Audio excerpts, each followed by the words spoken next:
Hey, it's Mr. Catios with Catios Garage. On Sunday, on the holiday weekend, I had to go out to Valdosta, Georgia, and try to help this young lady. Her head most likely had cracked. At least the head gasket was blown. I couldn't fix it, but explained to her why and tried to teach her what was going on with it. I sure can't wait till I have my app running with the virtual mechanic so I can do this during the time of COVID from a distance. So how did I do today, Shante? It was great. I enjoyed it, honestly. You know, when you go to a lot of mechanics and businesses, it's always cutthroat numbers and not trying to be your friend and just trying to get you to pay for what they want you to do. He doesn't give you the runaround. He gives you the honest truth. He does work with you a lot when it comes to pricing. And the fact that, you know, it's holiday weekend, everybody closed, and that they still came out here and helped me, it speaks volumes. So I definitely agree. All five. Okay, garage again with another customer. What's your name? Ashanti. Hey, we're over here on a Sunday. It is an emergency call. Just want to show a little few things. I want to show a few things on this 3.8 liter Mustang, especially on the manufacturing defects and why it came around. One of the things I've already found out with my initial diagnosis is that it was very low on coolant fluid. And right now I'm adding the Prestone Universal fluid in there. I've already put more than a gallon in, or more than 3/4 of a gallon in there. You should never be that low. So that shows me that the coolant is being lost somewhere. And on these 3.8 liters, the manufacturer's defects from Ford had that problem. And I just want her to explain her symptoms to y'all out there in YouTube land and see what she has to say. Okay, so when I crank the car up, it shakes really bad and then it'll crank on. Or when I go to air the car, it'll screech real loudly and then it'll crank on. So how did you get a hold of me? I posted on my school's app and he contacted me very respectful, very nicely. And did you see my Catios Garage Facebook page? No, I don't have Facebook. So it's more with the advertisement and getting out there. But I do have Catios Garage on Facebook, and same thing with my name here. But so far, just let me get into it and just find out what's going on. Thank you very much. LaShonda? LaShonda. Shante. Joseph. Well, I should have brought. You always leave something. I don't know what it is, but right now.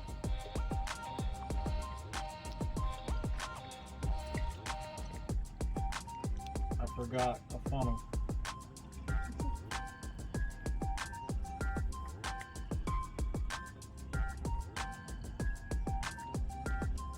And I'm going to guarantee about an 80% guarantee that once I fill this up, and then I'm going to add some more water to it, that it's going to start acting up. Because what happened is when I squeezed your hose right here, you hear that? That's air in your system. There wasn't enough coolant in your lines to actually keep the car cool, because it's either the valves they're called a head that they sit in and it's cracked. It's a common manufacturer defect, and it went down into the system and it's going out your tailpipe. Or B, you have a leak somewhere in your radiator system or somewhere along there where it's leaking out, and so that's going to have to be repaired. But can I get another gallon of water from here or anywhere? Oh, yes.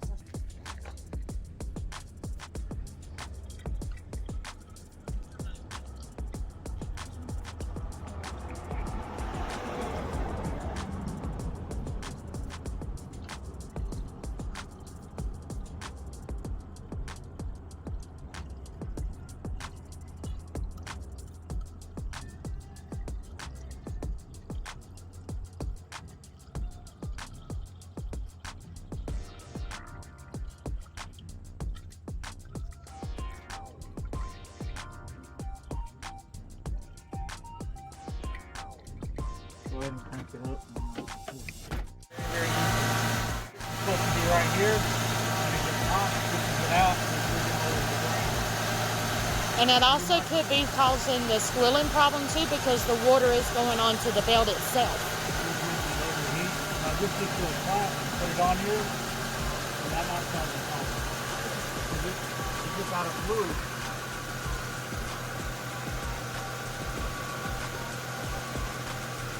See that vent and stuff? That shows that your head gasket is beginning to warp. Kind of regular oil. It should always be brown, not. It should dump brown.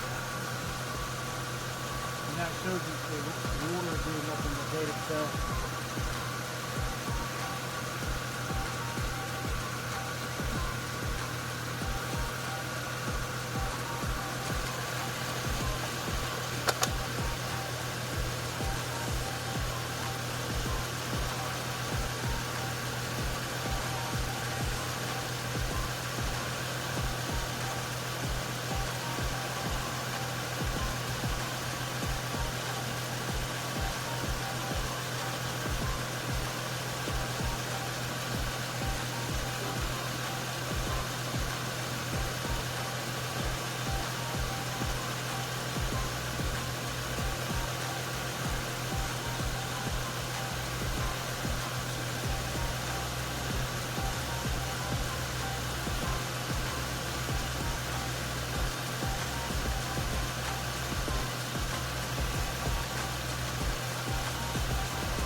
So what happened is, as I pour water in there, it's going into the system.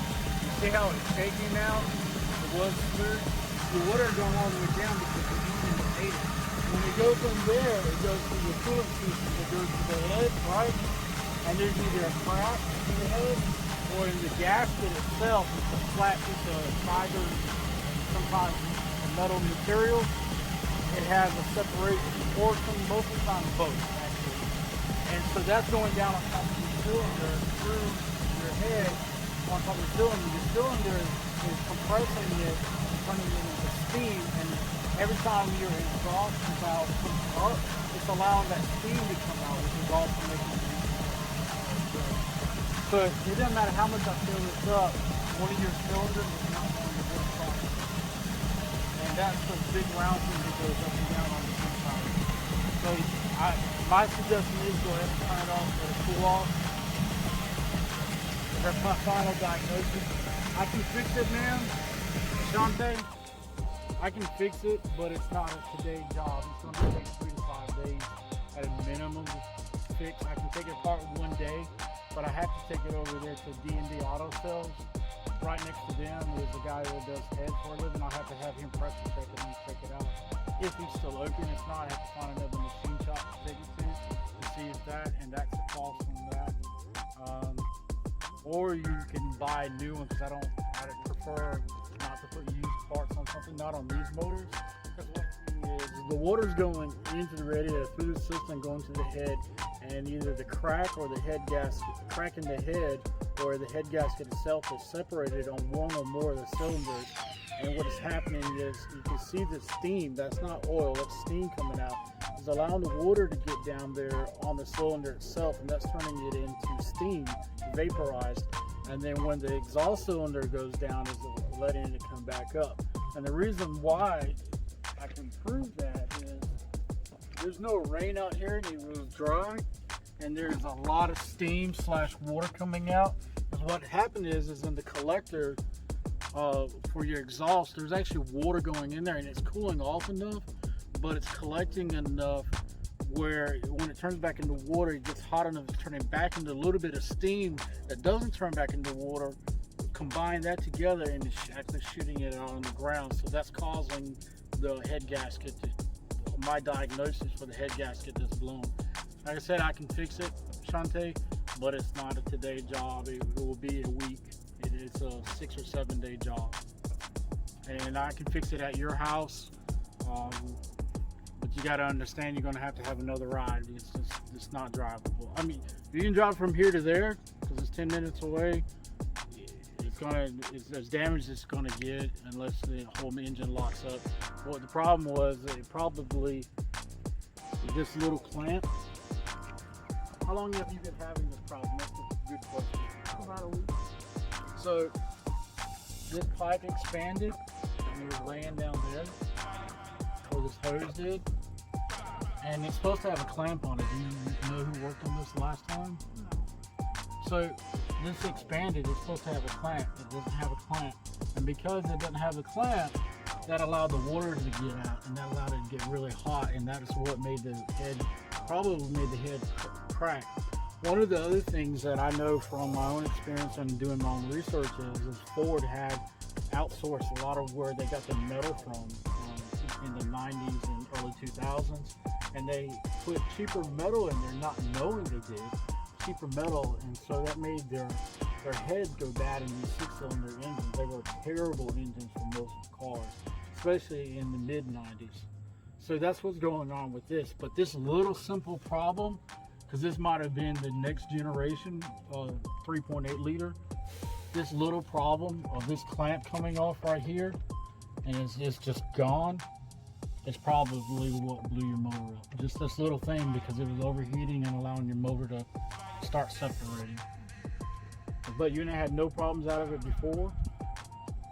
So that's probably my diagnosis. It is blowed up. It needs a new head.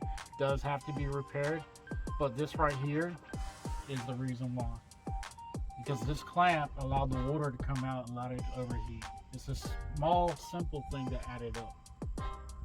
That's to how my analysis and the clues add up, because it wouldn't. If you hadn't had no problems out of it, it's been a good driving car, and this simple thing right here is going to cost about $3 to put back on it, is what caused the motor to blow up. It's not your fault. Somebody should have paid attention whenever they were, This looks like the original radiator, so it ain't that. I don't know why it would be off, but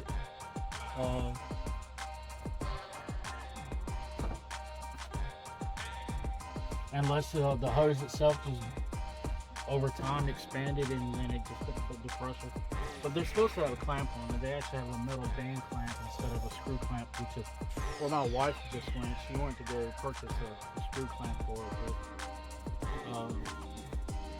But that's all I can do. What do you want to do? I'm gonna get a truck. Okay. Okay. Sometimes the work, and I don't like saying this, but because it's not cost effective in some ways, but I'm going to be honest with you. Sometimes with this motor and having rebuilt, depends if the piston itself is bent, the piston rod is bent, it's actually more cost effective to replace the whole motor with a working motor that's guaranteed than it is to actually repair the head. Because you can get a motor for around $1,000 to $1,500 a used one, and then you put it in for about $300 to $500 right there where you live with a cherry picker, than to actually replace that head and pay the labor on it. It just depends on what y'all have the budget for. And like I said, I'll give you a 5% discount because you allow me to do it on YouTube, and hopefully you can give me a 5-star recommendation on my Facebook page. I hope so. I'm just trying to be honest with you instead of just doing it.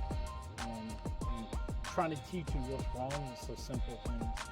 So as far as that's concerned, do you have the money to fix it, or your mom have the money to fix it? No. Okay. What could I do to make this situation better? Is there anything I could do to possibly help you make the situation better? Because my labor is not expensive. It really is not compared to everybody else. It's the parts that have to be replaced that are sometimes expensive. And what I'm right now is quoting offhand. I can actually get you a price tomorrow morning for this motor.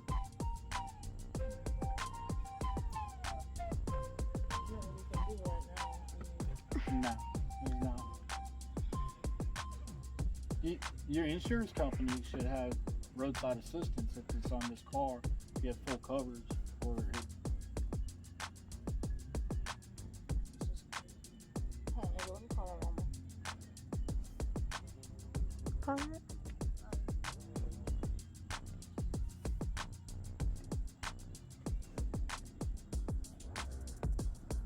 Mama, I have to get them all home like that. that's fine. Just call your mom so I know that you're safe and see if she has towing and recovery for roadside assistance. And if not, then I'll get my chain out or I'll come along and I'll tow your car there. You don't have to drive it, or I can have my son drive it over there if that's what you're more comfortable with.